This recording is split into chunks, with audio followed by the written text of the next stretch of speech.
Exam देने जाने से पहले जो एग्जाम हम एक्चुअली में बैठने जा रहे हैं, जो एग्जाम हम लिखने जा रहे हैं, वो एग्जाम का पैटर्न क्या होगा, इसके बारे में जान लेना बहुत ज्यादा जरूरी है।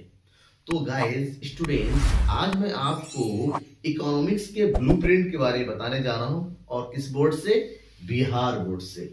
बिहार बोर्ड का पेपर अभी जल्दी शुरू होने वाला है और एग्जाम डेट है आपका 7 फरवरी। तो चलिए 7 फरवरी को आपको कोई मुश्किल ना आए, उसके लिए मैं आपको सबसे पहले कि बिहार बोर्ड का एग्जाम पैटर्न कि एग्जाम में क्वेश्चंस किस तरीके से पूछे जाने वाले हैं उसके बारे में बता देता हूं। उसके बाद डेली रिवीजन क्लास तो चल ही रही है, तो आप रिवीजन क्लास अटेंड कीजिए, आपका कंप्लीट प्रिपरेशन हो जाएगा। ठीक है, तो सबसे पहले हमें ये जानना है कि एग्जाम का पैटर्न कैसे होता है। देखिए, आपके बोर्ड में यानी कि बिहार बोर्ड की अगर हम बात करें तो नंबर ऑफ क्वेश्चन रहते हैं 38, 138, 138। ठीक है ना, 138 क्वेश्चन आते हैं और आपको एग्जाम में टाइम मिलता है 3 घंटा 15 मिनट। यानी कि 3 घंटा आपको रिटन के मिलेंगे लिखने के और 15 मिनट का पहले का यानी कि पढ़ने के लिए। यानी कि 15 मिनट आपको सबसे पहले दिया जाएगा ताकि आप कंप्लीट क्वेश्चन पेपर को अच्छे से पढ़ ले। और उस क्वेश्चन पेपर को खाली पढ़ना ही नहीं है, आपको अपना दिमाग यूज करना है। कैसे? उस 15 मिनट में आप पढ़ लीजिए, हाथ में पेंसिल रखिए, कौन सा क्वेश्चन इजी है और कौन सा क्वेश्चन हार्ड है जिसको आप अटेम्प्ट करने में आपको दिक्कत होती है, वो साइन लगा लीजिए। क्योंकि हार्ड क्वेश्चन आप बाद में अटेम्प्ट करेंगे और इजी क्वेश्चन पहले सारे सॉल्व कर लेंगे। कई सारे स्टूडेंट होते हैं ना जो ज्यादा ओवर स्मार्ट होते हैं। Don't be over smart in your examination. जो ओवर स्मार्ट स्टूडेंट क्या होते हैं, वो एग्जाम को भी कह देता है कि नहीं पैटर्न से करना है, वो पैटर्न से करते चले जाते हैं। कोई एक क्वेश्चन फंस जाता है, उसमें टाइम लगाते रहते हैं, ये क्वेश्चन करेंगे फिर दूसरा नहीं। ऐसा कोई जरूरी नहीं है कि सारे क्वेश्चन सीरियल से हो, जरूरी नहीं है। बस एक हाँ, जो क्वेश्चन आपको आता चला जा रहा है उसको सीरियल से करते चले जाइए। बीच में कोई क्वेश्चन आपको नहीं आ रहा है, मान लीजिए क्वेश्चन नंबर 1 है, क्वेश्चन नंबर 2 है, 3 आपको नहीं आ रहा है, ड्रॉप कर दीजिए, क्वेश्चन नंबर 4 अटेम्प्ट कीजिए।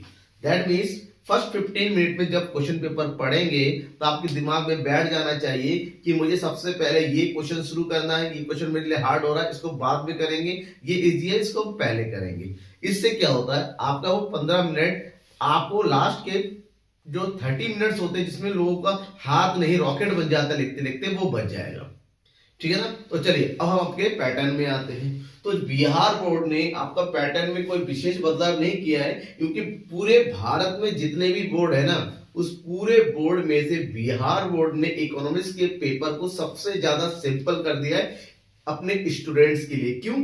क्योंकि नॉर्मली अन्य बोर्ड में 30, 32, 27, 28 क्वेश्चन पूछे जाते हैं, लेकिन अकेला बिहार बोर्ड ही ऐसा बोर्ड है जिसमें 100 से ज्यादा क्वेश्चन पूछे जाते हैं, 138। और इसका अटेम्प्ट करने का रेशियो होता है 50%। यानी कि 138 में से आपको केवल 2 चिंग 12, 2 निम 18, 69 क्वेश्चन को ही अटेम्प्ट करने हैं। राइट, अब कैसे करेंगे? देखिए 138 क्वेश्चन पूछे जाने आपके में इकोनॉमिक्स से रिलेटेड, और टाइम रहेगा 3 घंटा 15 मिनट पढ़ने के लिए, 3 घंटा लिखने के लिए, और जो टोटल मार्क्स होगा वो है 100 मार्क्स। 100 मार्क्स का पेपर होगा। इतना समझ में आ गया। अब हम बात करते हैं जो 138 क्वेश्चन पूछे जाए वो किस तरीके से पूछे जाएंगे। जो 138 क्वेश्चन पूछे जाएंगे ना बेटा, ये 2 सेक्शन में बटा हुआ रहता है आपके। देयर आर 2 सेक्शन, यानी खंड ए, खंड B. Section A and section B. चाहे हिंदी मीडियम हो चाहे इंग्लिश मीडियम हो, कोई फर्क नहीं पड़ता। आपको बस पैटर्न के बारे में समझना है कि पैटर्न कैसा होता है और इंपॉर्टेंट क्वेश्चन कौन कौन से है इस आपके बोर्ड में जो इस साल पूछे जा सकते हैं, वो भी मैं आपको वीडियो की क्लास में बताऊंगा। क्लास को छोड़ना नहीं है। तो सबसे पहले हम बात करते हैं सेक्शन ए में। सेक्शन ए में आपको टोटल पूछा जाएगा 100 क्वेश्चन, 100 क्वेश्चन, और ये सारे क्वेश्चन जो होंगे अपने एमसीक्यूज के होंगे। दैट मीन इसको हिंदी में बोलते हैं बहुविकल्पीय प्रश्न। 100 क्वेश्चन कैसे? एमसीक्यूज के। ठीक है ना। ये पहला सेक्शन है, सेक्शन में 100 क्वेश्चन होंगे। अब इसमें कैसे करना है, क्या करेंगे, उसके बारे में बात करेंगे। उस पहले हम सेक्शन बी के कुछ नंबर ऑफ क्वेश्चंस की बात कर रहे हैं। सेक्शन बी में जो नंबर ऑफ क्वेश्चंस होते हैं ना, वो कितने क्वेश्चन होंगे इसमें पूछे जाएंगे 38 क्वेश्चन। वो भी दो ग्रुप में बटा हुआ रहेगा। ये दो ग्रुप में बटा हुआ रहता है। पहला ग्रुप में पूछा जाएगा लघु उत्तरीय प्रश्न, लघु उत्तरीय प्रश्न, जिसमें आपसे पूछे जाएंगे 30 क्वेश्चंस। और दूसरा होता है दीर्घ उत्तरीय प्रश्न,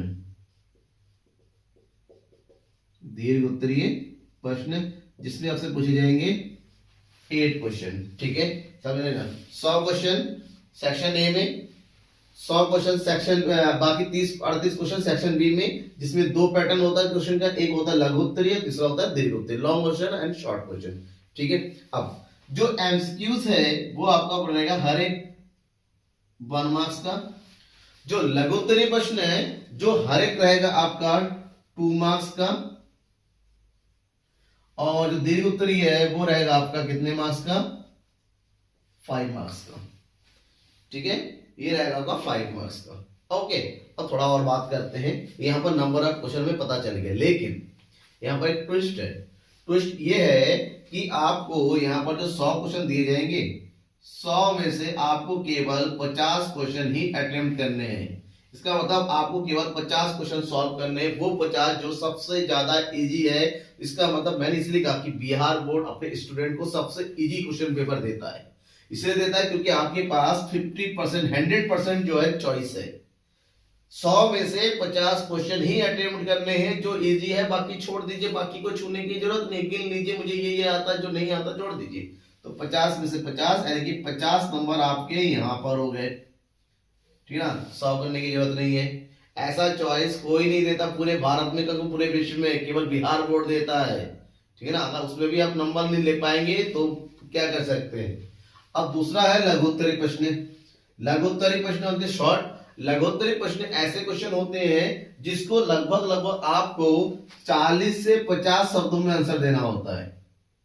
40 से 50 शब्द में लेना है। कहने का मतलब होता है 4 से 5 लाइन में। और यहाँ पर 30 नंबर ऑफ क्वेश्चन रहते हैं, कितने, 30 क्वेश्चन। लेकिन 30 में से केवल सॉल्व करना है 15 क्वेश्चन, 15 अटेम्प्ट करने हैं। You have to attempt only 15 question, यानी कि 15 क्वेश्चन को ही सॉल्व करने हैं। और एक क्वेश्चन के आपको मिलेंगे दो मार्क्स, यानी कि 15 दूनी 30 मार्क्स। 30 नंबर का क्वेश्चन यहाँ पर हो गया। सही है, यहाँ पर भी आपको 50% ही सॉल्व करने हैं, मतलब 100% चॉइस। समझ में आ गया ना कि 30 क्वेश्चन है, 30 में से 15 छोड़ने हैं और 15 को ही अटेम्प्ट करने हैं। वो 15 कौन से होंगे, सबसे इजी वाले। हार्ड क्वेश्चन का तो जवाब ही नहीं, क्योंकि आपको 15 क्वेश्चन तो आ ही नहीं चाहिए। ये हो गया आपका लघु उत्तरीय प्रश्न। अब हम बात करते हैं दीर्घ उत्तरीय प्रश्न में भी। यहाँ पर भी सेम वही है। यहाँ पर आपसे पूछा जा रहा है 8 क्वेश्चन, और 8 में से भी आपको ओनली 4 क्वेश्चन ही अटेम्प्ट करने हैं, यानी कि बाकी 4 क्वेश्चन छोड़ देने हैं। और ये एक क्वेश्चन होगा 15 नंबर का, 5 नंबर का, यानी कि टोटल हो गया 20 नंबर। तो 20, 30, 50 और 50 नंबर हो गया आपके एमसीक्यूज में। टोटल हो गए कितने नंबर, 100 नंबर। कंफ्यूजन तो नहीं है ना कि कैसे करना है, क्योंकि बहुत सारे स्टूडेंट क्या होते हैं ना, देखिए टाइम आपको 3 घंटा मिलेगा, भले चॉइस ज्यादा हो। जहां चॉइस ज्यादा होता है ना, वहां पर टाइम वेस्ट भी ज्यादा होता है। क्यों, क्योंकि आपको सोचने में टाइम लग जाता है कि किसको करूं किसको नहीं करूं। तो बिल्कुल टाइम वेस्ट नहीं करना है। 15 मिनट में आप क्या है, पढ़ के क्वेश्चन पेपर को देख लीजिए, मुझे कौन से क्वेश्चन जो नहीं आता है छोड़ दीजिए। और दूसरी बात, सेकेंड मैटर ये है कि आपको जब क्वेश्चन आंसर पेपर दिया जाएगा तो आपको मिलेगा एक ओएमआर शीट प्लस एक मिलेगा आपको आंसर शीट।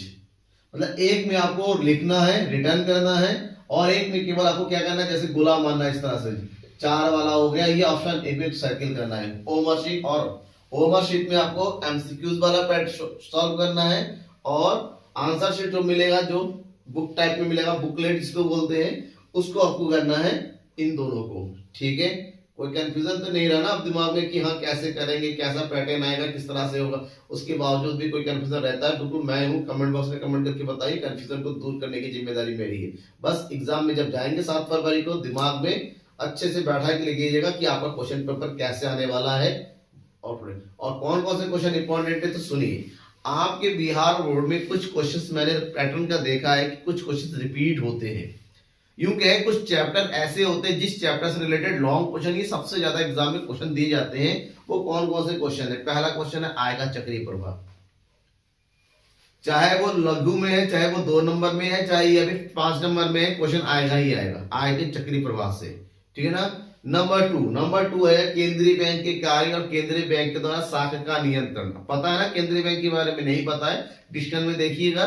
ठीक है ना। पूरा चैप्टर का कंप्लीट डिस्क्रिप्शन दे रखा है, मैंने प्रिपरेशन सीरीज बना रखा है, वहां पर उस चैप्टर में जाइए, आपको पता चल जाएगा केंद्रीय बैंक के कार्य और केंद्रीय बैंक द्वारा शाखा का नियंत्रण कैसे किया जाता है। थर्ड वन है विदेशी विनिमय बाजार। विदेशी विनिमय बाजार क्या होता है? विदेशी विनिमय दर का निर्धारण कैसे होता है? फोर्थ नंबर है पूर्ण प्रतियोगिता बाजार। पूर्ण प्रतियोगिता बाजार के अंतर्गत संतुलन कीमत का निर्धारण कैसे होता है और पूर्ण प्रतियोगिता बाजार की विशेषताएं क्या क्या होती है। ठीक है ना, ये हो गया।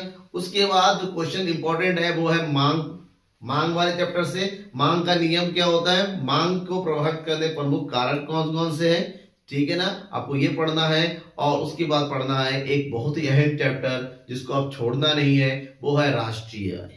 राष्ट्रीय आय से रिलेटेड लॉन्ग क्वेश्चन जरूर पूछे जाते हैं बेटा, ध्यान रखिएगा कि राष्ट्रीय आय की इंपॉर्टेंट क्वेश्चन है राष्ट्रीय आय की अवधारणाएं। राष्ट्रीय आय की कौन कौन सी अवधारणा है उससे रिलेटेड मैंने शॉर्ट वीडियो बना रखा है, आप मेरे चैनल में जाइए, शॉर्ट में देखिए, राष्ट्रीय आय की अवधारणा के बारे में आपको पक्का पता चल जाएगा। तो ये कुछ क्वेश्चंस है, कुछ टॉपिक्स है जिससे रिलेटेड एग्जाम में बहुत ज्यादा क्वेश्चन पूछे जाते हैं। आप इस टॉपिक को क्लियर कीजिए। वैसे पढ़ना तो सब कुछ है, क्योंकि इंपॉर्टेंट के चक्कर में बाकी छोड़ देंगे, आप कहेंगे सर आपने तो यही बताया था।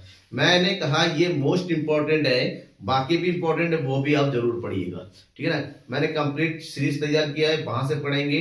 आपके पास कितना टाइम है वो देख लीजिए, आपके बाकी पेपर भी है, टाइम मैनेज कीजिए और पढ़िए। 7 फरवरी को पेपर है, आपको 6 फरवरी को मैं फिर आपके सामने बिहार बोर्ड के लिए स्पेशल क्लास लेकर आऊंगा, लेकिन कल से आप रिवीजन क्लास जरूर ज्वाइन कीजिएगा। Thank you everyone, bye. Share करना मत भूलिए।